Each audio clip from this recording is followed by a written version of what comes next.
ሰላም ሰላም ውዶች፣ የዛሬን የወርቅ መረጃ በኢትዮጵያ በስንት እየተገዛና እየተሸጠ እንደሆነ የምንነግርበት ሰዓት ላይ ነው የምንገኘው።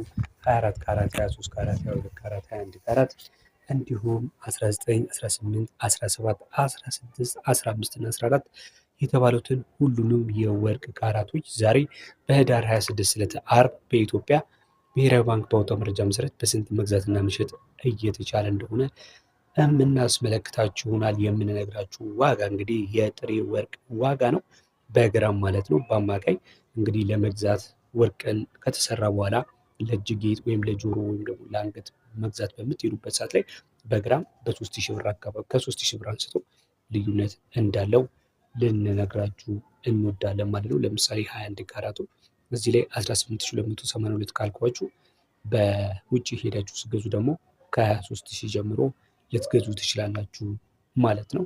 እንግዲህ የተለያዩ የቫት ክፍያዎች አሉ፣ የሰራተኛ ወጪ አለ፣ የዲዛይን ወጪ አለ። በዛም ከፍም ዝቅ ሊል ይችላል ማለት ነው። በተለያዩ መረጃዎች እንዳሳወቅኳችሁ ማለት ነው። ምናልባት አዲስ ከሆናችሁ ደግሞ ለዚህ ዩቲዩብ ቻናሉን ሰብስክራይብ በማድረግ ቤተሰብ ሁኑ። በዚህ ዩቲዩብ ቻናል ላይ ወርቅና ከወርቅ ጋር የተያዙ ብዙ መረጃዎችን የምንለዋወጥበት ዩቲዩብ ቻናላችን ነው።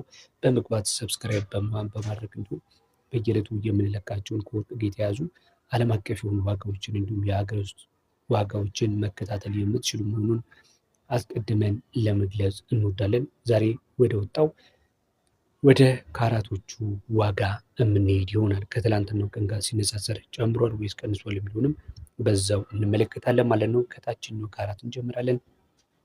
14 ካራት ዛሬ እየተሸጠ የዋለው 1 ግራም ማለት ነው በ12204 ብር ነው።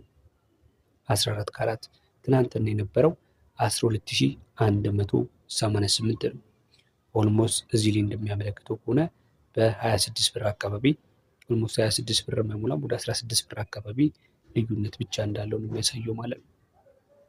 በ16 ብር አካባቢ ጨምሯል ትላንት ከነበረበት። በመቀጠል የምንመለከተው ደግሞ 15 ካራቱ ይሆናል። 15 ካራቱ ዛሬ እየተሸጠ የሚገኘው በ13079 ነው። ትላንት የነበረው ደግሞ በ13058 ብር ከ83 ነው። ይህም በዛ ብር አካባቢ ልዩነት አለው ወይም ደግሞ ከፍ ብሏል ማለት ነው። ሌላኛው የምንመለከተው ካራት ደግሞ ባለ 16 ካራቱ ሲሆን ባለ 16 ካራቱ ዛሬ ዕለተ ዓርብ ህዳር 26 ላይ እየተሸጠ የሚገኘው በ13950 ከ94 ነው። 16 ካራቱ ትላንት የነበረበት መሸጫ ዋጋ 14929 ነበር። ይህም በ20 ብር አካባቢ እንግዲህ ጭማሪን አሳይቷል ትላንት ከነበረበት ዋጋ ማለት ነው።